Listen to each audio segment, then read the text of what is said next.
నా తరఫున, తెలుగు ప్రజల తరఫున, కేంద్ర ప్రభుత్వం తరఫున హృదయపూర్వకమైనటువంటి శుభాకాంక్షలు.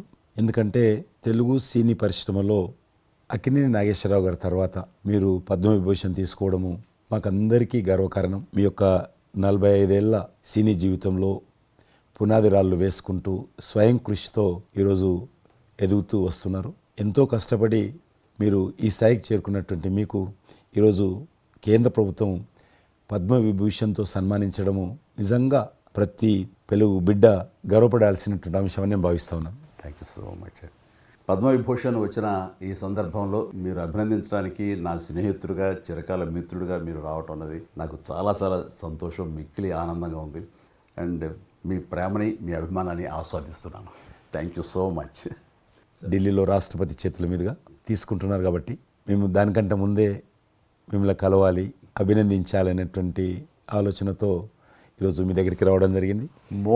మోస్ట్ వెల్కమ్ అండి. దక్షిణ భారతదేశంలో రజనీకాంత్ గారు కానీ మీరు కానీ ఒక మంచి నైతిక విలువలతో కూడినటువంటి నటులుగా మంచి పేరు తెచ్చుకున్నారు. అంతేకాకుండా మన తెలుగు ఇండస్ట్రీస్కి వచ్చినప్పుడు తెలుగు ఇండస్ట్రీలో అప్పుడప్పుడు అనేక రకాల సమస్యలు వస్తుంటాయి, క్రైసిస్ వస్తూ ఉన్నప్పుడు ప్రభుత్వంతో కానీ మీ నటుల మధ్యలో కానీ సినిమా ఇండస్ట్రీ మధ్యలో కానీ వచ్చినప్పుడు సీనియర్ నటుడుగా, మెగాస్టార్గా అందరినీ సమన్వయపరుస్తూ మరి ముందుకు తీసుకెళ్ళేటువంటి వారు. అలాంటి మీరు ఈరోజు మరి పద్మవిభూషణ్ రావడం అనేటువంటిది మరి అందరం సంతోషించాల్సిన అంశం అని నేను భావిస్తా ఉన్నాను. ఈ ఇండస్ట్రీ లేకపోతే మేము లేవండి.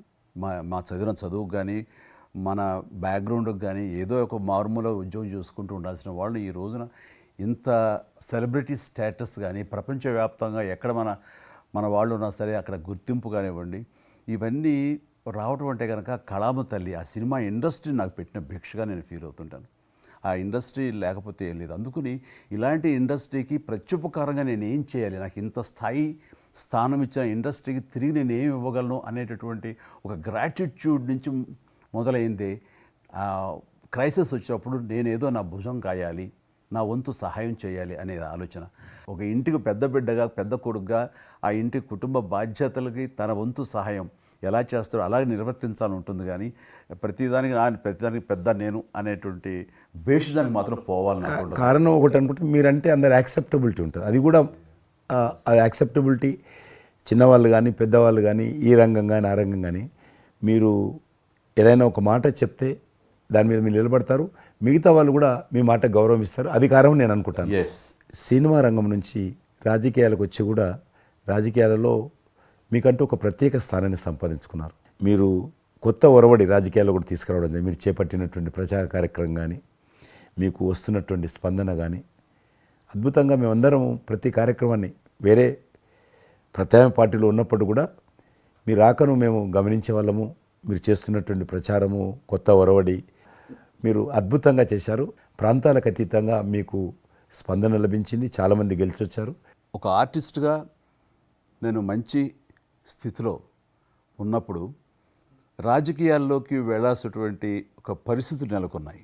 ఆ సమయంలో నేను ప్రజలకి ఏదో చెయ్యాలనే తప్పనే ప్రధానం తప్ప ఎలాంటి పొజిషన్స్ ఏమిటి దీని మీద నాకు దృష్టి లేదు. ఎందుకంటే అన్నిటికీ మించి ఉన్నతమైన స్థానాన్ని వాళ్ళ మనసులో వాళ్ళు ఇచ్చిన తర్వాత దానికి మించి నాకు ఏది కావాలి కోరిక లేదు నాకు. అయితే ఏదో చిన్న ఎత్తున మనకి తెలిసి మనకు అందుబాటులో ఉన్నటువంటి చారిటబుల్ ట్రస్ట్ ఇవి పెట్టి చేస్తాను, నేత్రదానం అని, రక్తదానం అని చేస్తున్నాం. కానీ పెద్ద ఎత్తున చేసే అవకాశం భగవంతుడు ఇస్తే కనుక అది చిత్తశుద్ధితోటి నేను మనసావాచ కర్మేణ చెయ్యాలి అని ఆ రకంగా నా కృతజ్ఞత తీర్చుకోవాలని మాత్రం చూపించాలని మాత్రం నాకు ఎప్పుడు ఉంటుండేది. నాకు ఇప్పటికి జ్ఞాపకం ఉంటుంది. ఇది అంతకుముందు ఒకటే ఉండేది, ఇలాగ పెట్టినప్పుడల్లా ప్రతిసారి మీరే జ్ఞాపకం వస్తారు నాకు. ఎంత కీన్ అబ్జర్వేషన్. రాజకీయంగా ఉన్నప్పుడు మాత్రం నాకు ఎనలేని సంతృప్తి ఎక్కడ లభించిందంటే, ముఖ్యంగా ఇప్పుడు తమరు చేస్తున్నటువంటి శాఖ ఉంది కదా టూరిజం, అది నేను మీకంటే కొంచెం ఒక స్టెప్ ముందుగా దాన్ని నేను అవి నిర్వర్తించినప్పుడు ఆ శాఖలో మంత్రిగా నాకు పొందినటువంటి అనుభూతి కానీ లభించిన సంతృప్తి కానీ అంతా ఇంత కాదు. ఆ రకంగా మాత్రం రాజకీయాలకు వస్తే ఇంత చేయొచ్చా అనేది మాత్రం నాకు సుస్పష్టంగా నాకు అనుభవపూర్వకంగా తెలిసొచ్చింది మంత్రిగా ఉన్నప్పుడు టూరిజానికి. అది అలా అలా వెళ్ళి ఆఖరికి ఒక కల్నరీ ఇన్స్టిట్యూట్ అనేది నాకు అవకాశం తిరుపతిలో నేను వెళ్ళాను. అద్భుతమైనటువంటి ఇన్స్టిట్యూట్ అది. అంటే క్షమించాలి, అది ఇనిషియేట్ చేసి తీసుకురావడం వరకు నేను చేసి ఇంకా నేను ప్లానింగ్ అంతా మీరు ఉన్నప్పుడే జరిగింది. అంతా జరిగింది. రాబట్టడానికి ఎంత కృషి చేశానంటే అంత ఇంత కాదు, అది మనకు రాకుండా పోయే పరిస్థితులు ఉన్నాయండి. ఆ టైం లోపల ఒక మినిస్టర్నా ఒక సూపర్ స్టార్నా అన్నీ పక్కన పెట్టేసి ఆ ప్లానింగ్ కమిషన్ చైర్మన్ ఉండేవారు మౌంటిగా అహ్లూవాలియా, ఆయన దీన్ని వద్దు, మనకి ఇది వైబుల్ కాదు, ఇది ఫీజిబుల్ కాదంటే కనుక కాదని ఆయన గుమ్మదరికి వెళ్ళిపోయి చేతులు కట్టుకుని ఇది ఓకే చేయండి సార్, దీని ఆవశ్యకత అంతా కాదు. ఇండియాలో ఉన్నటువంటి ఎన్ని రకాల స్టేట్స్, ఎన్ని రకాల కల్చర్స్ ఉన్నాయో అన్ని రకాల వంటకాలు ఉండేటటువంటి దేశం మందే. అది నేర్పించే ఒక ఇన్స్టిట్యూషను ఈ రోజున మనకి కావాలి, అదే కల్నరీ ఇన్స్టిట్యూట్. అది మనకు వచ్చింది, దాన్ని మనం నిలబెట్టుకోవాలి. ఇది గొప్ప అవకాశం, ఎంతోమందికి ఉద్యోగం ఇవ్వటమే కాదు, మన కల్చర్ని కూడా మనం నిలబెట్టుకోవడం అవుతామంటూ ఆయనతో పోరాడి కన్విన్స్ చేసి ఓకే చేసి ఇక్కడ రాష్ట్ర ప్రభుత్వం ఆ రోజున ఉన్నట్టు రాష్ట్ర ప్రభుత్వం ఒప్పించి రేణుగుంటలో 17 ఎకరాల దాకా చేయించి ఇంకా పెట్టేస్తున్నాం, ఇంకా మనం స్టోన్ వేస్తున్నాం ఇక్కడ అని అనుకున్న సమయంలో ఈ రాష్ట్ర విభజన సమయంలో నేను రిజిగ్నేషన్ టెండర్ చేసి వచ్చింది. అయితే ఫైల్ సంతకం అన్నీ అయిపోయినాయి. దాని తర్వాత ఇమ్మీడియట్గా వచ్చిన కేంద్ర ప్రభుత్వంగా మీరు దాన్ని ఇంప్లిమెంట్ చేసి ఈరోజు రేణుగుంటలో అది మీరు చాలా అద్భుతంగా ఉన్నదండి. ఇంకా దాన్ని ఈ మధ్యలోనే 2 రోజుల క్రితం ఈ మధ్య నేను మా సెక్రటరీని పంపించాను. మళ్ళీ దాన్ని ఇంకా రిక్రూట్మెంట్ కానీ ఇంకా రీడెవలప్మెంట్ కానీ ఇంకా ఏ రకంగా డెవలప్, ఇప్పుడు ఆల్రెడీ మేము ఎస్వి యూనివర్సిటీతో టైప్ చేసుకుంటున్నాము, టీటీడీ వాళ్ళతో టైప్ చేసుకుంటున్నాము, కొన్ని స్టార్ హోటల్స్తో టైప్ చేసుకుంటున్నాము. ఆ రకంగా ఇంకా మీరు ఏదైతే ఆలోచన ఉండనో మీ ఆలోచన ప్రకారం దాన్ని ముందుకు ముందుకు తీసుకెళ్తాం. మీరు రాజకీయాలు ఉన్నా సినిమా రంగంలో ఉన్నా కూడా కల్మషం లేనటువంటి వ్యక్తి అని నేను భావిస్తాను. ఎవరిని పల్లెత్తు మాట అన్నారు, ఇంట్లో అన్నారు అనుకుంటా, బయట అన్నారు అనుకుంటాను. పార్టీ పెట్టినప్పుడు కూడా ఎవరన్నా అక్కడక్కడ రాజకీయంగా అన్నా కానీ మీరు వ్యక్తిగతంగా అందరూ గౌరవిస్తారు ఈరోజు ఏ పార్టీలు ఉన్నప్పుడు కూడా. నేను అది ముందస్తుగా చూసింది మీలో కిషన్ రెడ్డి గారు. మిమ్మల్ని మనస్ఫూర్తిగా చెప్తున్నాను, అసెంబ్లీలోకి నేను అడుగుపెట్టినప్పుడు నేను కొత్తవాడిని. నా వెనకాల ఆల్రెడీ ఒకసారి ఎమ్మెల్యేగా చేసి రెండోసారి ఎమ్మెల్యేగా ఉన్న కిషన్ రెడ్డి గారు నా పక్క సీట్లో ఉండేవారు. ఇటు పక్క ఇంకొకరు జయప్రకాష్ నారాయణ గారు, ఆయన ఇటు పక్క చంద్రబాబు నాయుడు గారు, మరో పక్కేమో వైఎస్ఆర్, అందరూ ఉండేవాళ్ళు. వీళ్ళందరూ మాట్లాడుతుంటే, వీళ్ళందరూ రాజకీయ ఉద్దండులు మాట్లాడుతుంటే అందరిని చూస్తుండేవాడిని. అక్కడ నాకు వచ్చిన షాక్ ఏంటంటే, ఫస్ట్ ఒకళ్ళు దుయ్యబెట్టుకుంటూ తిట్టుకుంటూ అసలు దుర్భాషలు ఆడుకుంటూ కొట్లాడుకునే పరిస్థితి వస్తూ ఇక ఫినిష్ అయిపోయింది, ఇక ఒకళ్ళొకళ్ళు మాట్లాడుకోరు, ఇంకా వీళ్ళు దీర్ఘకాల శత్రువులు వీళ్ళు ఇంకా అనే ఫీలింగ్ వచ్చింది. ఇలా ఉంటుందా అనేది. బట్ దానికి విరుద్ధంగా నేను అసెంబ్లీ అయిపోగానే కారులో నడుచుకెళ్తుంటే ఎవరైతే ఇద్దరు తిట్టుకున్నారో ఒకరొకరు దూషించుకున్నారో వాళ్ళు భుజమే చేసుకుని ఏంది భయ్యా నువ్వు అలా అన్నావు, నువ్వు అనలేదు భయ్యా, అరే నా నాయకుడు చూస్తున్నాడు అనకపోతే బాగుండదని ఇట్లా అంటుంటే నాకు షాక్ తిన్నాను, చాలా ఆశ్చర్యపోయేవాడిని. ఇది ఇలా ఉంటుందా? మీ సినిమా ఫీల్డ్ కంటే ఎక్కువ నటులు ఉంటారు, మీ సినిమా ఫీల్డ్ కంటే ఎక్కువ నటులు రాజకీయాల్లో ఉంటారేమో అలా అనిపిస్తుంది నాకు. అక్కడ అలాంటి పరిస్థితుల్లో ఒక నిబద్ధతతోటి ఇష్యూ బేస్డ్గా మాట్లాడుతూ తను అనుకున్నవి నిర్దిష్టంగా చెప్పగలిగేటటువంటి నాయకుల్లో మిమ్మల్ని అబ్జర్వ్ చేశాను. మీరు ఎక్కడ ఎవరిని దుర్భాషలాటం నేను చూడలేదు, ఎవరిని పౌరుషంగా మాట్లాడటం చూడలేదు, ఎవరిని ఎద్దేవా చేయడం రెడిక్యూల్ చేయడం నేను చూడలేదు. మీరు ఎంతసేపు ఇష్యూ బేస్డ్గా మాట్లాడేవాళ్ళు, స్ట్రాంగ్ వాయిస్ చేసుకుని మీరు అనుకున్నది అది ఎంత కరెక్టు, ఎలా అన్యాయం జరుగుతుంది అని ఆ ప్రజలకి మద్దతుగా ప్రజల తరపున నిలబడి మాట్లాడిన నాయకుడిగానే మిమ్మల్ని చూశాను. నేను ఇప్పటికీ అలాగనే ఉన్నాను.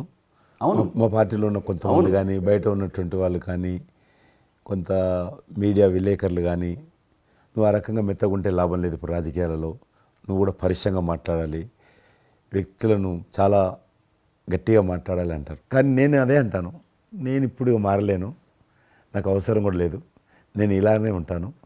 నేను గతంలో ఏ రకమైనటువంటి వాజ్పేయి గారు, లాల్ కృష్ణ అద్వానీ గారు, మా తెలంగాణలో మా వి రామారావు గారు, వెంకయ్యనాయుడు గారు, దత్తాత్రేయ, ఇదంతా నాకు నేర్పారు వాళ్ళు. నేను చిన్నగా ఉన్నప్పుడు నా చేయి పట్టుకొని నడిపారు వాళ్ళు. కాబట్టి నేను ఏ రోజు కూడా చిన్న పొరపాటు చేయకూడదనేటువంటి దాంట్లో ఉన్నాను.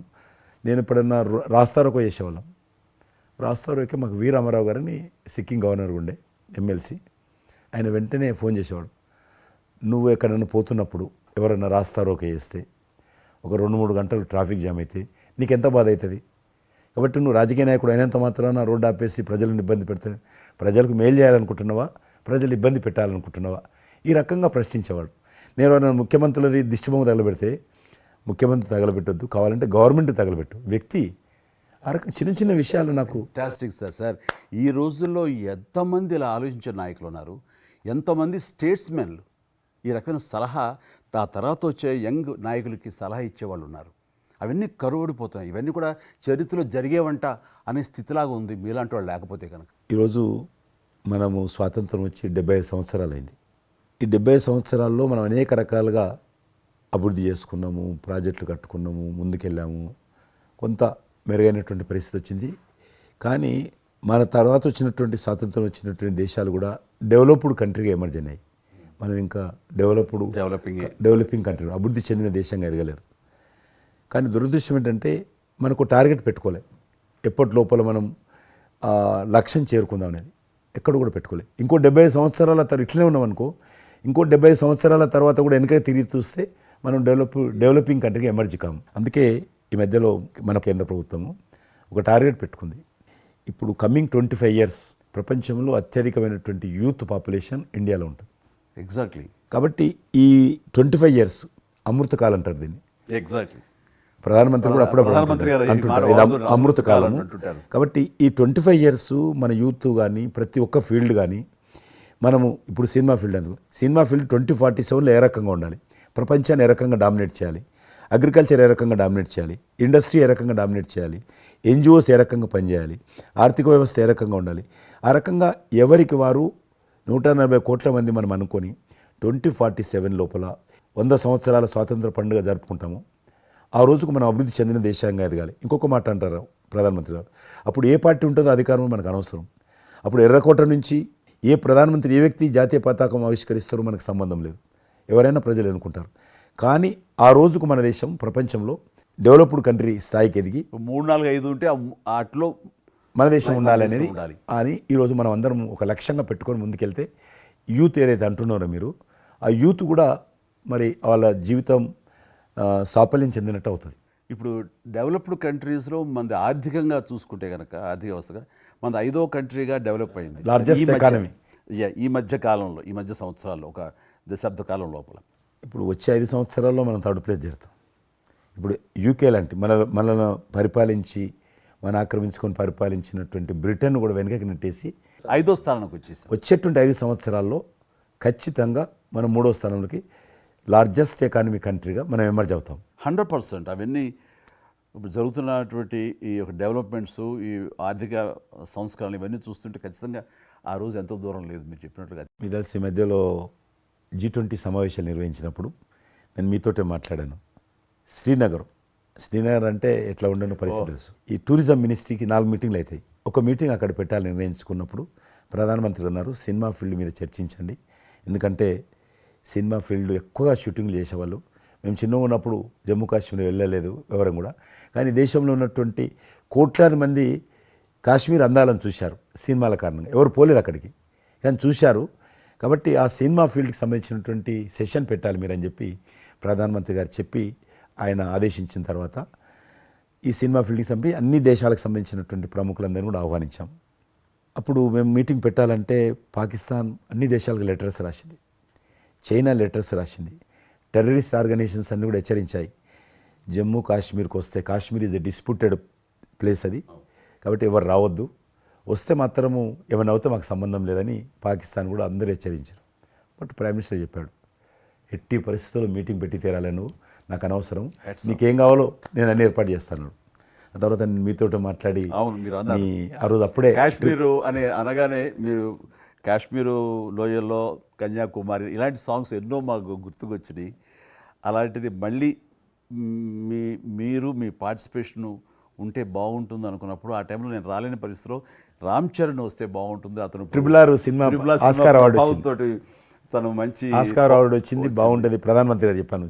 అప్పుడు అందరూ ఫారినర్స్ డెలిగేట్స్ అందరూ కూడా ఏ సినిమా సాంగ్ అది నాటు సినిమా డాన్స్ చేశారు అక్కడ. ఎవరు మన కొరియన్ మినిస్టర్.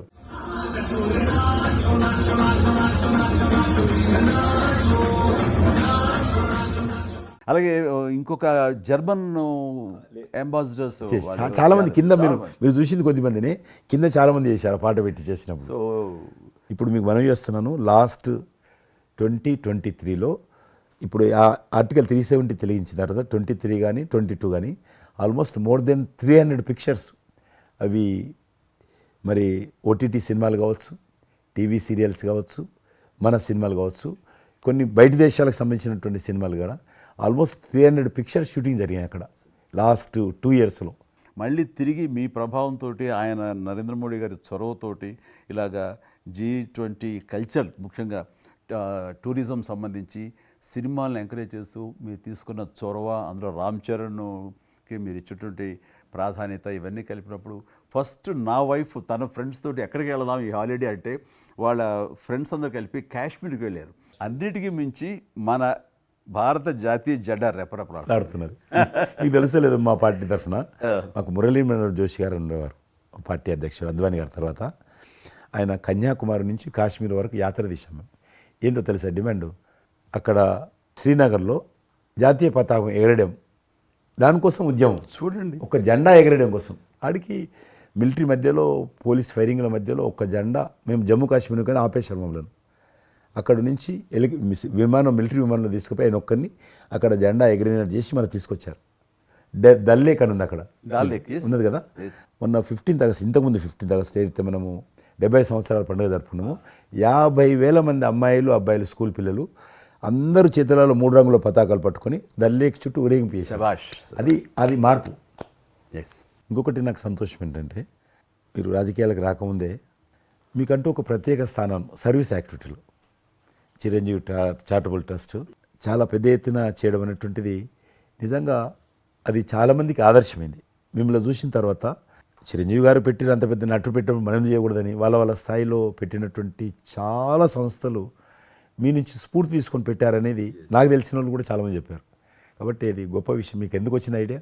అది ఏదైనా సరే ముందు మన మనసులో తిరిగి ప్రత్యుపకారంగా ఏదైనా చెయ్యాలి అనే భావం ఒకటి ఉంటేనండి అవకాశాలు ఎదురుగా ఉంటాయండి మన ఎదురుగా. అలా చూసినప్పుడు ఆ టైంలో రక్తం దొరకక చనిపోయే వాళ్ళు చాలామంది ఉన్నారు. అది గర్భస్రావంతో, డెలివరీ సమయంలో, యాక్సిడెంట్ సమయంలో కొంతమంది క్షతగాతులు, అట్లాగా లుకేమియా కానివ్వండి, క్యాన్సర్ కానివ్వండి, ఇలాంటివి తలసేమియా కానివ్వండి, ఇలాంటి చాలామంది ఉన్నారు. ఇంతమంది జనాభా ఉన్న ఈ దేశంలో రక్తం ఇచ్చేవాళ్ళు లేకుండా పోయారు. ఎందుకంటే రక్తం అనేది ల్యాబుల్లో తయారు చేసేది కాదు, ఒక మనిషి మరొక మనిషికి దానం ఇస్తేనే జరిగేది.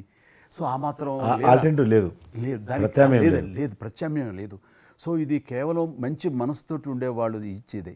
వాళ్ళు మోటివేట్ చేయాలంటూ నేను ఏం చేస్తానంటే, నా ఫ్యాన్స్ని ఫస్ట్ మోటివేట్ చేద్దామని దీని ఆవశ్యకత చెప్పడం కోసంగా షార్ట్ ఫిల్మ్స్ కానివ్వండి, ఎక్కడ పెడితే అక్కడ నేను ఇవ్వటం మొదలుపెట్టేసరికి ఈ రోజున రక్తం ఇవ్వటం కోసంగా ముమ్మరంగా ముందుకు రాగలుగుతున్నారు అంటే దాన్ని ఇనిషియేట్ చేసింది, దానికి ముందస్తుగా దాన్ని మోటివేట్ చేసింది నేను అని చెప్పుకోవడానికి నాకు గొప్ప విషయం అండి. కానీ మీరు ఒక ఉద్యమంలాగా తయారు చేశారు దాన్ని, ఒక మూమెంట్ లాగా తయారు చేసి మిషన్కి hats off to my fans and motivate అయిన ధర్మాత్ములు, మంచి మనసు ఉన్న వాళ్ళు ఎంతోమంది ముందుకు వచ్చారు. వాళ్ళందరికీ కూడా ఈ సందర్భంగా చేతులెత్తి నమస్కరిస్తాను. ఇక్కడ మీ గురించి నేను ఇంకోటి విన్నాను, మీరు ఏదైతే నా సేవా కార్యక్రమాల గురించి మీరు ప్రస్తావించారో అదే సమయంలో నేను కోవిడ్లో కూడా నేను కొంచెం యాక్టివ్గా ఉండి మా కార్మికులకి సంబంధించి 3 నెలల పాటు 4 నెలల పాటు నా మిత్రుల సహకారంతో నేను కొంత అమౌంట్ తోటి సినిమా ఫీల్డ్లో పనిచేస్తున్నటువంటి బాయ్, ఆఫీస్ బాయ్ నుంచి మొదలు పెడితే టెక్నీషియన్స్ వరకు కూడా మీరు చాలా పెద్ద ఎత్తున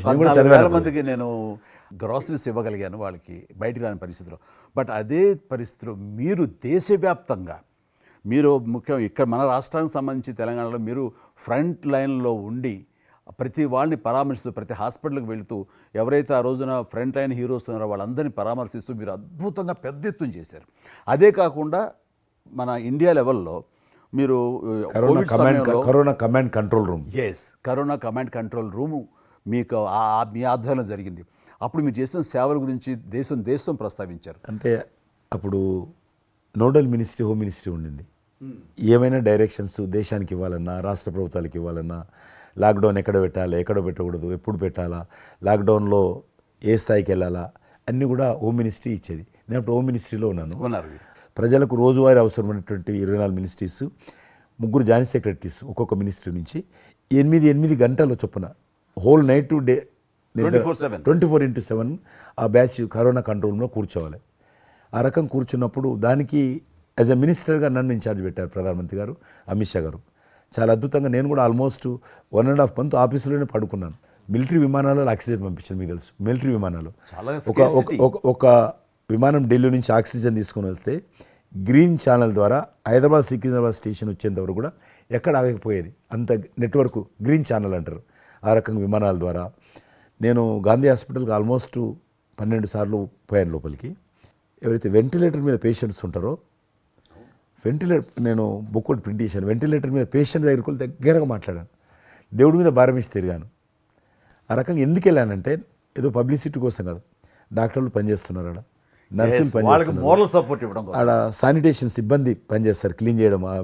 వాళ్ళు పనిచేస్తున్నప్పుడు మనం వాళ్ళని గాలికి వదిలేసి మీరు పని చేయండి, మేము రాజకీయ నాయకులము, మేము ఇళ్ళల్లో ఉంటాము, మేము రాము అని కూడా దాన్ని తట్టి నేను లోకల్గా ప్రజాప్రతినిధిని, ఎంపీని అని చెప్పి మా ఇంట్లో భయపడుతున్నా, అందరూ భయపడుతున్నా. ప్రెస్ వాళ్ళందరూ వచ్చేవాళ్ళు. ప్రెస్ వాళ్ళందరినీ గేట్ కాడ బయట మెయిన్ గేట్ కాడ ఆపాడు. ఇక నేను పోయేవాడిని, మొత్తం చూసేవాడిని. ఆ సూపరింటెండెంట్ కూడా నాతో పాటు లోపలికి వచ్చేవాడు ధైర్యం చేసి నేను వెళ్ళినప్పుడు. ఆ రకంగా పూజారులు ఉంటారు దేవాలయాలలో. పూజారులు కూడా చాలా పేదవాళ్ళు ఉంటారు, మీకు తెలుసు. వాళ్ళకు దేవాలయాన్ని క్లోజ్ అయినాయి కదా. ఆ టైంలో పూజారులు అందరికీ గ్రాసరీస్ పంపించడము, మీలాంటి వాళ్ళ దగ్గర పెద్దవాళ్ళ దగ్గర సాయం తీసుకొని మా కార్యకర్తలకు పంపించడము, పోలీస్ స్టేషన్లో పోలీసుకు పంపించడము, హోంగార్డ్స్ పంపించడము. ఈ రకంగా నేను కూడా కొద్దిగా గొప్ప చేశాను. ఇక్కడ మా వాళ్ళతోటి కలిసి నా కాన్స్టిట్యున్సీ చూసి ఈవెన్ నా పార్టీలో ఉన్నటువంటి నాకు పనిచేసినటువంటి పేద కుటుంబాల కార్యకర్తలకు కూడా గ్రాసరీస్ పంపించాను నేను. ఆ రకంగా కూడా వర్కౌట్ చేశాను. మీ కుటుంబంలో కూడా చాలామంది మీకు బంధువులు సినిమాలు వచ్చారు. అందులో ఇద్దరు ప్రముఖంగా మీ అబ్బాయి చరణ్ గారు కావచ్చు, మీ సోదరుడు పవన్ కళ్యాణ్ గారు కావచ్చు. వాళ్ళిద్దరిట్లో మీకు నచ్చిన సినిమా ఏముంటుంది? పవన్ కళ్యాణ్ సినిమాల్లో నాకు తొలి ప్రేమ ఒకటి చాలా ఇష్టం, బద్రీ ఇష్టం, అలాగే జల్సా అనే ఇంకో సినిమా, అత్తారింటి దారేదైతే చాలా నేను చూశాను అది. అవి తను చేసినవి సినిమాలైనా అన్నీ కూడాను అద్భుతమైన సినిమాలే, 1-2 తప్ప. అండ్ చరణ్ రెండో సినిమా మగధీర నభూతన భవిష్యత్. మీరు అసెంబ్లీలో నాకు వచ్చి చెప్పారు, ఏది మగధీర రిలీజ్ అయిన రోజు ఉన్నారు మీరు, జ్ఞాపకం ఉందో లేదు మీకు? కరెక్టే కదా, మీరు షేర్ చేశారు. చాలా బాగా నడుస్తుంది మా అబ్బాయిది, మంచి అదే టైంలో అదే టైం మీరు అసెంబ్లీలో కూడా చెప్పారు మాకు, మామూలుగా మాట్లాడుతున్నారు, మగధీర చాలా అద్భుతంగా వచ్చింది చిరంజీవి అని. మీరు ఎంత సంతోషపడిపోయారో. మీకు రాజకీయంగా మీ తదనంతరం లేదా మీతో పాటు మీ బంధుగణంలో కానీ మీ బంధువులో కానీ మీరు ఎంకరేజ్ చేసిన మీ శిష్య వర్గంలో కానీ ఎవరైనా ఉన్నారా? అంటే నేను మా కుటుంబం నుంచి ఎవరిని ప్రోత్సహించలేను. ఎవరన్నా ఇష్టం ఉంటే వాళ్ళు రావాలి ఫ్యూచర్లో, నేను ప్రోత్సహించలే ఎవరిని కూడా. నాకు పార్టీలో గ్రూప్ అంటూ లేదు. అందరూ పార్టీ కార్యకర్తలందరూ నా గ్రూపే, పార్టీయే నా జెండా. ఆ రకంగా నేను ఎవరిని వ్యక్తిగతంగా నా మనిషిని ప్రోత్సహించుకోవడము, లేకపోతే మా కుటుంబ సభ్యులను ప్రోత్సహించడం అనేటువంటిది, ఎవరైనా రాజకీయాలు అంటే వాళ్ళ స్వేచ్ఛ, మనం బలవంతంగా తీసుకొచ్చి నిలబెట్టారు అనేది నేను జనాలు కూడా అనుకోలేదు ఇప్పటివరకు అయితే. ఈ ఫ్యూచర్ ఏమైతే చెప్పలేను ఇప్పటికైతే. మీరు ఒక గ్రూపు, నా కార్యకర్తలు నా గ్రూప్ అని మీరు అంటే నాకు ఒక విజువల్, ఒక ఫోటోగ్రాఫ్ గుర్తుకొస్తుంది. మీరు వైట్ హౌస్ ముందు మీరు కొంతమంది కార్యకర్తలు అలా ఉన్నారు, కానీ వాళ్ళు నిశ్చితంగా చూస్తే నరేంద్ర మోడీ గారు ఉన్నారు ఆ టైం లోపల. మీకు అప్పటి నుంచి కూడా నరేంద్ర మోడీ గారితో సత్సంబంధాలు ఉండేవా? అద్వానీ గారు ప్రెసిడెంట్ ఉన్నప్పుడు 1994లో నేను అప్పుడు యూత్ వింగ్లో పనిచేస్తున్నాను. American council of young political leaders, అది యుఎస్ గవర్నమెంట్ ఏజెన్సీ. వాళ్ళు ఏం చేసేవాళ్ళంటే కొన్ని ముఖ్యమైనటువంటి దేశాల నుంచి అప్పుడప్పుడు యూత్ డెలిగేషన్, పొలిటికల్ పార్టీకి సంబంధించినటువంటి యూత్ డెలిగేషన్, యంగ్ లీడర్స్ అంటారు, యంగ్ లీడర్స్ని పిలిచి మా దేశం ఏ రకంగా అభివృద్ధి చెందుతుందో మీరందరూ చూసి మీరు మీ దేశాల్లో మాకు దేశం గురించి ప్రచారం చేయాలి, వాళ్ళ కాన్సెప్ట్ అది. అద్వానీ గారు ముగ్గురిని సెలెక్ట్ చేశారు. నన్ను హైదరాబాద్ నుంచి, తెలంగాణ ఉమ్మడి రాష్ట్రం ఆంధ్రప్రదేశ్ నుంచి, కర్ణాటక నుంచి అనంత్ కుమార్ అని చనిపోయారు, మినిస్టర్ ఉండేవాడు, సివిల్ అవియేషన్ మినిస్టర్ ఉండేవాడు, కల్చర్ మినిస్టర్. ఆయన చనిపోయారు మధ్యలోనే.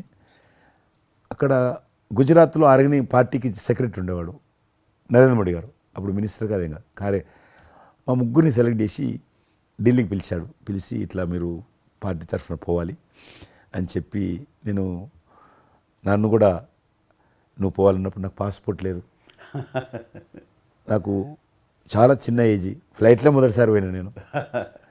తొందర రమ్మంటే మా పార్టీ ఫ్లైట్ టికెట్ ఇస్తే పోయాను. మాట్లాడినాక వారు చెప్పారు మీరు ముగ్గురు అని కూర్చున్నాక ఇంటి ముందోటి కటింగ్ షాప్ ఉంది. నరేంద్ర మోడీ గారి గడ్డ ఉంది, నాకు గడ్డ ఉంది, చిన్నోని. మీరు ఇద్దరు క్లీన్ షేవింగ్ చేసుకురా అన్నాడు. నరేంద్ర మోడీ ఇంటి మా అమ్మ పోయిన క్లీన్ నాకు చూపించాలన్నాడు. మళ్ళీ వచ్చి మళ్ళీ పోయి క్లీన్ షేవింగ్ చేసుకొని నరేంద్ర మోడీ గారు మేము ఇద్దరం, ఎందుకనంటే అయినా మీరు పార్టీ రిప్రజెంట్ చేయడం లేదు, మీరు ఇండియాని రిప్రజెంట్ చేస్తున్నారు, టైంకి రావాలా, టైం పోవాలని చెప్పి మమ్మల్ని పంపించిన తర్వాత నరేంద్ర మోడీ గారు మీరు చూడండి ఆ ఫోటోలో ఆయన సంఖ్య ఒక బ్యాగ్ ఉంటుంది. ఆ బ్యాగులో పుస్తకము పెన్ ఉంటుంది. మేము రాజులాగా పుస్తకం లేదు, పెన్ లేదు, మేము పోతుంటే అందులో భాగంగానే వైట్ హౌస్ లోపల రాణించేవాళ్ళు చాలా దూరంకి వెళ్ళి, కానీ చూపించేవాళ్ళు బయట ఉండే కొంత అమెరికా ఇది వైట్ హౌస్ అక్కడ కనిపిస్తుంది, అందులో అది ప్రెసిడెంట్ రూము, ఇక్కడ కనిపిస్తుంది కిచెను, ఇది కాన్ఫరెన్స్ హాలు. బయట నుంచి అందరు చెప్పేటోళ్ళు చాలామంది ఉండేవాళ్ళు. అదే నేను చూసి గైడర్స్, టూరిస్ట్ గైడ్స్ ఉంటారు కదా, వాళ్ళు చాలామంది అక్కడ పోతే చెప్పేవాళ్ళు. ఆ రకంగా అక్కడ దిగినటువంటి ఫోటో అది. ఎందుకు రిలీజ్ చేశానంటే ప్రధానమంత్రి గారు అయిన తర్వాత నాకు ఫోన్ చేశాడు, కిషన్ ఏమన్నా మీ దగ్గర ఫోటోలు ఉన్నాయా? ఆయన దగ్గర లేవు పాపం. ఓకే, నాకు ఫోన్ చేశాడు. నేను ఎమ్మెల్యే క్వార్టర్స్లో అవన్నీ ఫోటోలు తీసినాక ఇంత కట్ట ఉండే కానీ అన్నీ అంటుకొని ఒకటి మనకు తెలియదు కదా, మొత్తం పాడిపోయినాయి. 8 ఫోటోలు దొరికినాయి. అందులో ఏదో ఒకటి దొరికింది, బోటు థమ్స్అప్ తాగుతూ. అప్పుడు థమ్స్అప్ తాగోదని కూడా తెలియదు, ఇది మల్టీనేషనల్ కంపెనీ అటువంటి ఏం లేదు అప్పుడు. బోట్ నడిపిస్తున్న ఫోటో ఇవన్నీ కూడా కొన్ని దొరికితే పంపించాను. ఆయన ఏ వైట్ హౌస్ ముందు అయితే నేను ఫోటో దిగాను గేట్ కాడ, ఈరోజు అదే వైట్ హౌస్ ఆహ్వానం మేరకు వైట్ హౌస్ లోపలికి వెళ్తున్నానని ఆ ఫోటో రిలీజ్ చేశాడు. Excellent experience. ప్రైమ్ మినిస్టర్ ఆ ఫోటో అది బయటకు ఆ ఫోటో బయటకు వచ్చింది. ఆ రోజు ప్రైమ్ మినిస్టర్ గారు అయిన తర్వాత అమెరికాకి వెళ్తున్న రోజు రిలీజ్ చేసిన ఫోటో అది. మీరు మాకు ఒక మాట ఇచ్చారు, మీరు మన ఆఫీస్ ఏదైతుందో టూరిజం ఆఫీసు ఢిల్లీలో నేను వస్తాను, మన ఇద్దరం ఒకసారి ఎందామని అన్నారు. కానీ మీ ఒత్తిడి కారణంగా మన ఒత్తిడి కారణంగా జరగలేదు. ఇంకా అది రేపు ఎలక్షన్స్ తర్వాత మళ్ళీ అది చెప్పలేము కాబట్టి అది నేను చెప్తున్నాను, మీరు అక్కడే ఉంటాను, వస్తాను. అది కాకుండా మీరు నాకు ఇంకా జ్ఞాపకం, ఆఫీస్లో ఉన్నప్పుడు నాకు గర్వం ఫీల్ అవుతాను. ఎందుకంటే మీరు పెట్టిపోయినటువంటి ఫోటోలు, ఇండియాకి సంబంధించినటువంటి టూరిజం డెస్టినేషన్ యొక్క ఫోటోస్ ఏవైతున్నాయో అవి ఇంకా ఆ రకంగానే ఉన్నాయి. నేను అడిగాను ఎవరు పెట్టారంటే చిరంజీవి గారు పెట్టారంటారు. డ్రైవర్ కూడా మీకైతే డ్రైవర్ ఉండను, అతను ఇప్పుడు నా దగ్గర ఉన్నాడు, రణధీర్. మీకు చెప్తుంటాడు, సార్ మై చిరంజీవి సాబ్ కभी మై సాబ్ డ్రైవర్, మై చలాయితా ఉనకా గాడి ఢిల్లీ మే, అది ఆప్కు మే చలా రూమ్ సాప్ అంటాడు. ఇంకా ఉన్నాడు పాపం. చాలా సీనియర్ అండి అతను, చాలా మంచివాడు. మన ఉమ్మడి ఆంధ్రప్రదేశ్ ఉన్నప్పుడు మనం ఇండియాలోనే మనమే ఆరోగ్యశ్రీని ప్రారంభించామన్నది నాకు తెలిసినటువంటి వాస్తవం. ఆ తర్వాత మిగతా రాష్ట్రాలు కూడా అది వ్యాపించింది అనేది చాలా ఇది. అలాంటి ఆరోగ్యశ్రీకి కిషన్ రెడ్డి గారే ఆద్యులు, అంకురార్పణ చేసిన వాడు అని బయట బాగా వినికిడి ఉంది. ఆ తర్వాత ప్రభుత్వాలు పికప్ చేసాయి. అది ఎందుకు, ఎలాగా, అది మీరు ఎట్లా ఇనిషియేట్ చేశారు ఆరోగ్యశ్రీ అనేది? 2004 నేను ఎమ్మెల్యే అయినప్పుడు పేరున్న మందకృష్ణ మాదిక్ గారు, ఆయన వాళ్ళకు సంబంధించినటువంటి ఎస్సీ వర్గీకరణ మీద పోరాటం చేస్తూనే సామాజిక సమస్యల మీద కూడా పోరాటం చేసేవారు. దివ్యాంగులకు పెన్షన్ పెంచాలని ఆయన తిరుగుతున్నప్పుడు ఈ అనేక జిల్లాలలో గుండె జబ్బులు ఉన్నటువంటి పిల్లలు జన్మించేవాళ్ళు. వాళ్ళకు ఆ రోజు ఒక ఆపరేషన్ చేయాలంటే 10 లక్షలు, 12 లక్షలు, 13 లక్షలు అయ్యేది. పేదవాళ్ళకి అది అవకాశం ఉండేది కాదు. చాలామంది చనిపోయేవాళ్ళు కూడా. అప్పుడు రాజశేఖర రెడ్డి గారు ముఖ్యమంత్రిగా ఉన్నారు. మేము ట్యాంక్ బండ్ కింద అంబేద్కర్ భవనం ఉంది, అక్కడ మీటింగ్ పెట్టుకున్నాము. ఒక 3000 మంది పసిపిల్లలు వాళ్ళ తల్లిదండ్రులు వచ్చారు. మీటింగ్ అయినాక ఆ మీటింగ్లోనే ఒక అబ్బాయి చనిపోయాడు. ఇప్పుడు ఏం చేయాలి సేమ్ అబ్బాయి అంతే వచ్చాడు, చిన్న పసిబాబు అందే వచ్చాడు, అబ్బాయి చనిపోయాడు. మేము ఏం చేసినాం, నేను మందకృష్ణ గారు కలిసి, నేను కూడా ఉద్యమానికి వెళ్ళాను. ఆ అబ్బాయి డెడ్ బాడీ పట్టుకొని అంబేద్కర్ ట్యాంక్ బండ్ నుంచి అంబేద్కర్ విగ్రహం దగ్గరకు వచ్చాం. మాతో పాటు ఆ పసిపిల్లలందరినీ తీసుకొచ్చాం, 3000 మంది పసిపిల్లలు. అంబేద్కర్ విగ్రహం ట్యాంక్ బండ్ అంబేద్కర్ విగ్రహం మొత్తం ఆ పిల్లలు వాళ్ళ తల్లిదండ్రులు కూర్చున్నాం, డెడ్ బాడీ పెట్టుకొని కూర్చున్నాం. ఎట్టి పరిస్థితుల్లో రాష్ట్ర ప్రభుత్వము అందరికీ కూడా ఉచితంగా చిన్నపిల్లలందరూ కూడా ఆపరేషన్ చేయించాలి, ప్రైవేట్ హాస్పిటల్లో కానీ ఎక్కడైనా వాళ్ళ ఇష్టం చేయించాలి, వీళ్ళ ప్రాణాలు కాపాడాలని డిమాండ్ తోటి కూర్చున్నాం. 11 గంటలకు కూర్చున్న తర్వాత రాజశేఖర రెడ్డి గారు దురదృష్టం ఆ రోజు ఢిల్లీకి వెళ్ళిపోయాడు. ఢిల్లీలో ఉన్నాడు. బట్ ఢిల్లీ నుంచే ఫోన్లో మాట్లాడాడు ఆయన. మాట్లాడి నేను తర్వాత ఆలోచిస్తాం, మీరు అట్లా చేయొద్దు, ఎందుకంటే మమ్మల్ని లాఠీ చేయడానికి వీలేదు, పసిపిల్లలు, గుండె జబ్బులు ఉన్న పిల్లలు, మమ్మల్ని నెట్టేయడానికి వీలేదు పోలీసులో కూడా విచిత్రమైన పరిస్థితి, ఆందోళన, ఉద్యమం చేస్తున్నాం మేము, చాలా డెడ్ బాడీ పెట్టుకొని ఉన్నాం, ఏం చేయాలో పోలీసులకు తోచది. ముఖ్యమంత్రి గారు అన్నప్పుడు రాజశేఖర్ గారు మా మెడ మీద కత్తి పెట్టి మీరు ఈ రకంగా దబాయిస్తున్నారు, ఏమని అనుకోండి సార్, మీరు కృష్ణ గారు చాలా గట్టిగా ఉన్నారు, ఏమని అనుకోండి, మీరు ఎట్టి పరిస్థితుల్లో ఇది చేయాలని చెప్పి మేమిద్దరం కదలాలి. రాత్రి ఆల్మోస్ట్ 10 o'clock మళ్ళీ ముఖ్యమంత్రి గారు ఫోన్ చేసి మీరు మాట చెప్పడం కాదు ఆర్డర్ రావాలను, వీళ్ళందరికీ ఫస్ట్ మేము రాష్ట్ర ప్రభుత్వం తరఫున గుండె జబ్బులు ఉన్నటువంటి పిల్లలందరికీ ఎంత డబ్బైనా ఖర్చు అయినా సరే మేము ఆపరేషన్ చేయిస్తానని చెప్పి ఢిల్లీ నుంచి మాట ఇచ్చి ఆర్డర్ తీసి మా చేతులు పెట్టినాక మేము పిల్లలందరినీ తీసుకొని వెళ్ళిపోయినాం, ఫస్ట్ పిల్లలు వాళ్ళ తల్లిదండ్రులు. ఆ తర్వాత మళ్ళీ ముఖ్యమంత్రి గారు వచ్చిన తర్వాత మళ్ళీ మీటింగ్ పిలిచాడు మమ్మల్ని. పిలిచి ఈ రకంగా చేయడం తప్పు, మీరు నన్ను బెదిరించారు, బ్లాక్మెయిల్ చేశారు, ఆర్డర్ చేశారు, ఏమని అనుకోసారి మేము ప్రజల పిల్లల ప్రాణాలు కాపాడడం కోసం చేశాం తప్ప మీకు వ్యతిరేకంగా కాదు, ఇంకొకరు కాదు. అందులో బాబు చనిపోయాడు. తర్వాత ముఖ్యమంత్రి ఆలోచన చేసి డాక్టర్లను పిలిచి ఎట్లా చేద్దాము, అప్పుడు సర్వే చేయించాడు. వాళ్ళు గ్రామ పంచాయతీలో సర్వే చేస్తే 2 లక్షల మంది పిల్లలు ఉన్నారు ఒక్క ఆంధ్రప్రదేశ్లోనే. ఉభయ రాష్ట్రాల్లో గుండెకు జబ్బు హోల్ ఉండి పుట్టినటువంటి వాళ్ళు 2 లక్షల మంది పిల్లలు ఉన్నారు. ఇంతమందికి నేను ఎట్లా చేస్తా అది ఇదని మళ్ళీ సర్వే వచ్చిన తర్వాత వెరిఫికేషన్ వచ్చిన లిస్ట్ తీశాడు, అంచనా వచ్చిన తర్వాత అప్పుడు ఆయన ఇన్సూరెన్స్ ఏదైనా చేద్దామా అని, ఆయన డాక్టర్ కదా ఒరిజినల్గా, ఆయన డాక్టర్ వృత్తి, చదువుకున్నది MBBS అయినా, ఆయనకి ఈ విషయం బాగా తెలుసు కాబట్టి ఏం చేద్దామని ఆలోచన చేసి అప్పుడు ఇన్సూరెన్స్ పథకం ఆ పిల్లల కారణంగా, గుండె జబ్బులు ఉన్నటువంటి పిల్లల కారణంగా ఆ 2 లక్షల మందికి పిల్లలు ఇన్సూరెన్స్ చేయాలన్న వచ్చినటువంటి ఆలోచనే ఈ ఆరోగ్యశ్రీ పథకం. అలా మీరు ఇనిషియేట్ చేసినటువంటి ఈ ఆరోగ్యశ్రీ కానివ్వండి, ఇది నిజంగా ఇలాంటి సామాజిక స్పృహ అనేది రాజకీయంగా ఆలోచిస్తే వచ్చేది కాదండి. ఇది మానవతా విలువలతోటి, మానవత్వంతో ఆలోచించారు కాబట్టి ఈ రోజున అది సఫలీకృతం కాగలిగింది. భారతదేశంలోనే అది ఒక అందరూ ఆచరించేటువంటి గొప్ప పథకం అయింది. అది ఎంతమంది లబ్ధి పొందుతారో వాళ్ళందరూ బ్లెస్సింగ్స్ మీకు ఉండాలి. అసెంబ్లీలో ఉండగా నాకు ఒక రిప్రజెంటేషన్ ఇచ్చారు. ఈ హోమ్ గార్డ్స్ గురించి మీరు తీసుకున్న శ్రద్ధ ఆహ్వానించిన మీరు పడ్డ తపన కానీ అంతా ఇంత కాదు. అండ్ అది మీరు ఈ రోజున వాళ్ళకి ఏదైనా లబ్ధి చేకూరిందంటే దానికి కూడా నాంది పలికిన వాడు కిషన్ రెడ్డి గారు. 3,000 జీతం ఉండేది సార్ వాళ్ళకు కుటుంబము. వాళ్ళు 12 గంటలు, 13 గంటలు, 14 గంటలు ఇప్పుడు ట్రాఫిక్ చేస్తుంటారు కదా, వాళ్ళు 12 గంటలు దుమ్ము ధూళి ఎండలో వాళ్ళు ఇట్లా ఏలు పెడితే మొత్తం మన చేయి నల్లగవుతుంది, అంత మట్టి కాలుష్యంతో ఉంటారు వాళ్ళు. రోజు వాళ్ళు ఇచ్చే బట్టలు తెల్ల షర్ట్ వేసుకోవాలి, వాళ్ళు కాకి ప్యాంట్ వేసుకోవాలి. ఉదయం వేసుకునే షర్టు 2 గంటలలో కలర్ మారిపోతుంది. మనం ఇచ్చేటువంటి 3,000 రూపాయలు అలా డ్రెస్ ఉతకడానికి సరిపోతుండే. అందుకే కిషన్ రెడ్డి గారు మీరంటే ఎందుకు గౌరవం అంటే, మీరు రాజకీయ లబ్ధి గురించి ఎప్పుడు చూసేవాళ్ళు కాదు, మీ కాన్స్టిట్యున్సీకే పరిమితమైన మీరు ఎప్పుడు కాదు, విస్తృతంగా అందరికీ లబ్ధి చేకూరే విధంగా తీసుకున్నారు. కాబట్టి అలాంటి మీకు ఆ బలం, మీ వాయిస్కి ఆ స్ట్రెంగ్త్ అలాగా, ఎందుకంటే మీ ఆశయంలో ప్యూరిటీ ఉంది, మీ ఆశయంలో చిత్తశుద్ధి ఉంది మీ ఆచరణలో. కాబట్టి మీలాంటి నాయకుల వల్లనే అవుతుంది ఏదైనా సరే. జనవరి 22 నాడు నేను టీవీలో చూశాను, మీరు అయోధ్యలో రామమందిర నిర్మాణంలో మీ దగ్గర కెమెరాలు పెట్టడము, మీరు కామెంట్ చెప్పడము, మిమ్మల్ని పిలవడము, మీరు పోవడము, మీరు ఆ రోజు టీవీలో దేశమంతా అన్ని టీవీలు మాట్లాడాయి. మీకు మీరు ఏ రకంగా ఫీల్ అనిపించింది మీకు? అది హనుమాన్ని ప్రార్థించే ఆయన మా కులదైవంగా చూసిన మాకు రామచంద్రుడు ఆ నామమే మాకు ఒక రకమైన గొప్ప స్ఫూర్తి మాకు. అలాంటి రాముడు మమ్మల్ని ఆహ్వానించినట్టుగా అనిపించిందండి. అది అక్కడ 500 సంవత్సరాలుగా ఎన్నో అక్కడ ఉన్నటువంటి ప్రాబ్లం అనేది అది సునాయాసంగా చేయటం అన్నది అది ఆయన వల్లనే అయ్యింది, నరేంద్ర మోడీ గారు తలుచుకోబట్టి అయ్యింది అనేది. అలాంటి దానికి మేము ఆహ్వానించబడటం అనేది అది మేము చూసుకున్న అదృష్టం, మా పుణ్యం.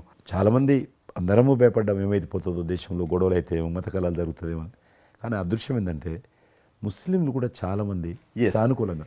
ఇక్కడ నేను ఒక విషయం చెప్పాలి, నేను రామ మందిరం నుంచి నా హోటల్ ఉంది అక్కడ. ఆ హోటల్కి వెళ్ళడానికి నేను కారు హైర్ చేసుకున్నాను మా ఫ్యామిలీ. అది ముస్లిం డ్రైవర్. సో ఈ రోజున ఇంత కాంట్రవర్షియల్ ఈ ప్లేస్లో ఈ రోజున టెంపుల్ కట్టడంపై మీరందరూ ఎక్కడో కొంత అసంతృప్తితో ఉండుంటారు కదంటే, కాదండి, ఈ రోజు నుంచి మా టెన్షన్ రిలీవ్ అయిపోయింది, మేము చాలా రక్షణతో ఉన్నాం అన్న ఫీలింగ్ ఉంది. ఎంత హిందూ కాన్వర్జేషన్ అండి. ఇక్కడ 144 సెక్షన్ ప్రివేల్ అవుతూ ఏ రోజున ఏం గొడవలు జరుగుతాయి, ఎక్కడి నుంచి ఏ ఘర్షణలు జరుగుతాయి, స్కూల్కి వెళ్ళి మా బిడ్డలు వస్తారా వెళ్తారా అనే టెన్షన్లో ఉండేవాళ్ళం మేమంతా. అండ్ అలాంటి ఘర్షణలో వాళ్ళు ముస్లిమ్సా లేకపోతే హిందూసా అని ఏం చూడరు కదండి, ఎవరు అందరూ సఫరర్సే. అలాంటి పరిస్థితులు ఇప్పుడు నెలకొన్న సమయంలో ఎలాంటి గొడవలు లేకుండా ముందు ఒక నిర్ణయం తీసేసుకున్నారు. ఎస్, రామ మందిరం కట్టేసారు, అయిపోయింది. ఇక్కడి నుంచి లిఫ్ట్ చేసేసారు 144 సెక్షన్, ఇంకేం లేదు, అన్నీ సజావుగా సాగిపోతాయంటే మాకు సెక్యూర్డ్ ఫీలింగ్ వచ్చింది, మా బిడ్డలకు రక్షణగా ఉంది, మాకు ఇంకేమి కాదన్న భరోసా వచ్చింది మాకు.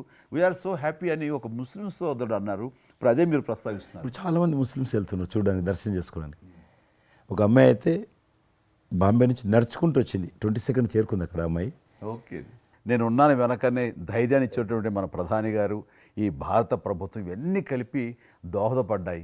అందుకని ఆయన ఒక మాట అన్నారు అయోధ్య టైంలో, మొన్నటిదాకా టెంట్లో రాముడిని చూసాం, ఇంకా రాముడికి ఆ పరిస్థితి లేదు, ఆయన ఒక పర్మనెంట్ స్ట్రక్చర్లో ఉంటాడు అని అన్నప్పుడు అందరూ మంచి రెస్పాన్స్ ఇచ్చారు, బాగా రెస్పాండ్ అయ్యారు. అట్లాగా ఈ రోజున ఆయన తీసుకున్న ప్రతి కార్యక్రమం కూడాను ఒక మత సామరస్యాన్ని సూచిస్తుంది. దానికి నేను ఒక విషయం కూడా చెప్తాను, మీరు చెప్పారు కదా, నేను ఎలక్షన్ ప్రచారానికి 2019లో కానీ అంత ముందుగానే వెళ్ళేవాడిని. డిఫరెంట్ రీజన్స్ మా పార్టీకి సంబంధించి కావచ్చు, ఇతరత్ర కావచ్చు. మేము వెళ్తున్నప్పుడు ముస్లిం సమాజాన్ని బస్తీలు కూడా వస్తాయి కొన్ని. మేము ఎంత మైకులు పెట్టుకొని డ్రమ్ కొట్టుకుంటూ పోయినా కూడా ఒక్కరు కూడా బయటకు వచ్చేవాళ్ళు కాదు. ఇప్పుడు పరిస్థితి త్రిపుల్ తలాక్ అని ఒకటి ఉండేది, అది ముస్లింలో ఒక సాంప్రదాయం. అది ఏదైనా భర్త కోపం వచ్చినా 3 సార్లు తలాక్ అంటే ఆడబిడ్డ ఇంటి నుంచి వెళ్ళిపోవాలి. 3 సార్లు అంటే తలాక్ అంటే వెళ్ళిపోవాలి. అయితే దాన్ని మోడీ గారు త్రిపుల్ తలాక్ సిస్టాన్ని చట్టం చేసి ఇది చేయడానికి వీల్లేదు, ముస్లిం మహిళలకు కూడా హక్కులు ఉంటాయి అని చెప్పి ఆయన చేశాడు. అప్పుడు కూడా చాలామంది భయపెట్టించారు, మత కళాలు జరుగుతాయి, అట్లా చేయొద్దు, నువ్వు ముస్లిం పర్సనల్ విషయాల్లో మీరు జోక్యం చేసుకుంటున్నారంటే ఆయన చాలా వివరంగా చెప్పాడు. ఈరోజు నువ్వు ఒక భర్తగా నీ భార్యకు తలాక్ అని ఇచ్చేసి పంపించేస్తున్నావు. రేపు నువ్వు తండ్రి అవుతావు. తండ్రి అయిన తర్వాత కూడా మీ అల్లుడు నీ కూతురుకు తలాక్ తాగని విడాకులు ఇచ్చి పంపిస్తే అప్పుడు నువ్వు ఎంత బాధపడతావు? కాబట్టి ఏ తండ్రి అయినా సరే అట్లుంటుంది. కాబట్టి ఇది ఈ రకమైనటువంటి ఉండకూడదని చెప్పి ఆయన త్రిపుల్ తలాక్ రద్దు చేస్తే, నేను ప్రచారానికి వెళ్తున్నప్పుడు అంతకుముందు బయటకు వచ్చేవాళ్ళు కాదు. ఉదాహరణకు నేను ఇట్లా పోతున్నాను అనుకోని, రోడ్డు రథం మీద నేను పోతుంటే ఇటు సైడ్ నుంచి ఒక ముస్లిం అలా భార్యను కూర్చొని పెట్టుకొని మోటార్ సైకిల్ మీద నడుపుకుంటూ వచ్చేవాడు. ఇప్పుడు ఏం చేస్తున్నంటే భర్తకు చూడకుండా ఎన్నుకున్నటువంటి భార్య పరద లేపి ఇట్లా నాకు ఊపుతున్నచ్చి, ఇది నేనే సాక్ష్యం. అంత మార్పు వచ్చింది. కట్టన్స్ ఓపెన్ చేసి బస్తీలలో ఇండ్ల ముందుకు వెళ్తుంటే ముస్లిం ఆడబిడ్డలు వచ్చి, మాతృమూర్తులు వచ్చి, తల్లులు వచ్చి చేతులు ఊపుతున్నారంటే నిజంగా సంతోషం. అంటే ఆడబిడ్డలో 10 కోట్ల మంది ముస్లిం ఆడబిడ్డలు ఈ దేశంలో, కానీ అది రావడంతో వాళ్ళకు ఒక ధైర్యం వచ్చింది, వ్యతిరేకత లేకుండా, ఏ ప్రొటెస్ట్ లేదు. అదే ఫస్ట్ ఆఫ్ ఆల్ విజయం. కాబట్టి ఈరోజు ఆ రకంగా మీరు చెప్పిన దాన్ని బట్టి వాతావరణం మార్పు వచ్చింది. ఈరోజు మత కళాలు లేవు, కర్ఫ్యూలు లేవు. హైదరాబాద్లో ఎన్ని గొడవలు జరుగుతుండే, ఒక్క గొడవ లేదు ఎక్కడ. బాంబేలో, యూపీలో ఎక్కడ చూసినా మత కళాలు ఉండేది. ఈరోజు ఆల్మోస్ట్ 98% కమ్యూనల్ క్లాసెస్ అయిపోయినాయి. ఎక్కడ కూడా కర్ఫ్యూ అనో లేదు. దేశంలో ఎక్కడో దగ్గర కొన్ని నగరాలలో కర్ఫ్యూ ఉంటుండేది, కొన్ని నగరాల్లో మత కళాలు జరుగుతుండేది. ఎక్కడో ఒక దగ్గర యూపీలోనూ, మధ్యప్రదేశ్లోనూ, మహారాష్ట్రలోనూ, ఇప్పుడు బీహార్లోనూ ఎక్కడ లేదు. ఈవెన్ జమ్మూ కాశ్మీర్ లాంటి రాష్ట్రంలో కూడా 144 సెక్షన్ లేనటువంటి పరిస్థితి ఉన్నది. మీరు వేయచ్చా అంటే అద్భుతంగా ఉంది మాట. అది నరేంద్ర మోడీ గారు చాలా విజనరీగా ఆ రకంగా చేశారు. చాలా సంతోషం కృష్ణరెడ్డి గారు, మీరు నన్ను అభినందించడానికి అవార్డు తీసుకుంటున్న సమయంలో ఆ పురస్కరించుకుని మీరు వచ్చినందుకు, నన్ను అభినందించినందుకు ధన్యవాదాలు తెలియజేస్తూ, మీతో ఇంతసేపు సంభాషించడంలో ఎన్నెన్నో విషయాలు తెలుసుకున్నాను, నాకు అనుభవపూర్వకంగా తెలిసి మీతో పంచుకున్నాను. అండ్ మీలాంటి నాయకులు రావాలి, ఉండాలి, మరి ఎంతోమందికి ఇన్స్పిరేషన్గా ఉండాలి. మీ ఆశయాలు, మీ ఆచరణలు, మీ సమస్య పరిష్కార మార్గాలు, అలాగే మీ నాయకుల యొక్క ఆయన ఆశయాలు, ఆయన యొక్క మార్గదర్శకంగా మీ ముందుండి మిమ్మల్ని ముందు నడిపించే విధంగా, తద్వారా అందరూ కలిసి భారతదేశాన్ని మీరు చెప్తున్నట్టుగా అభివృద్ధి చెందిన దేశాల్లో ఒక దేశంగా పెట్టే స్థితికి మనం వెళ్ళాలనే ఆశాభావం మీ అందరితో పాటు నాకు ఉంది. అండ్ మరొకసారి మీకు ధన్యవాదాలు. తప్పకుండా మీరు జీవితంలో ఇంకా మరెన్నో మెట్లెక్కాలి, ఇంకా మీకు మంచి భవిష్యత్తు ఉంది. ఇటు సినిమా రంగానికి సేవ చేయాలి, అటు సమాజంలో కూడా సేవ చేసేటువంటి అనేక రకాల, సమాజం అంటే ఒక రాజకీయాలే కాదు, అనేక రకాలుగా మీరు చేస్తూ ఉన్నారు ఇప్పటికీ. కాబట్టి రేపు భగవంతుడు ఏం చేస్తారు ఎవరి చేతుల్లో లేదు. కాబట్టి మీరు నిండా నూరేళ్ళు ఉండి ఈ దేశానికి, ఈ ప్రజలకు సేవ చేయాలని నేను మనస్ఫూర్తిగా కోరుకుంటూ, మరొకసారి పద్మవిభూషణ్ అందుకుంటున్న సందర్భంగా మీరు నా హృదయపూర్వకమైనటువంటి శుభాకాంక్షలు. Thank you. అలాగే మీకు ఈ ఎన్నికలు విజయవంతం కావాలని మనస్ఫూర్తిగా కోరుకుంటూ, ఖచ్చితంగా మీరు మళ్ళీ ఏ మినిస్ట్రీలో ఉంటారో, ఎక్కడ ఉంటారో అనేది నాకు మన చేతుల్లో లేదు. తెలుస్తుంది. అండ్ వచ్చి మిమ్మల్ని అలా కలుస్తాను నేచర్ మాట ప్రకారం. ఆల్ ద వెరీ బెస్ట్ అండి. Good luck. ఆగండి, వీడియో అయిపోయిందని అప్పుడే వెళ్ళిపోకండి. మీలాంటి ఎంటర్టైన్మెంట్ లవర్స్ కోసం ఒక మంచి ఆఫర్ తీసుకొని వచ్చేసాను. With this offer book my షోలో ఒక టికెట్ కొంటే ఇంకొక టికెట్ కంప్లీట్లీ ఫ్రీ. పీవీఆర్లో ఫుడ్ అండ్ బెవరేజెస్ మీద 100 రూపీస్ ఆఫ్. ఇవే కాదు, ఇంకా చాలా బ్రాండ్స్ మీద డిస్కౌంట్స్ కూడా ఉన్నాయి. ఇది ఎలా అవైల్ చేసుకోవాలనుకుంటున్నారా? With this IndusInd bank credit card. ఇది lifetime free credit card. అంటే జాయినింగ్ ఆర్ యాన్యువల్ ఫీ లాంటివి ఏమీ ఉండవు. ఇంకెందుకు లేట్, లింక్ డిస్క్రిప్షన్లో ఉంటుంది, వెళ్ళి అప్లై చేసుకోండి.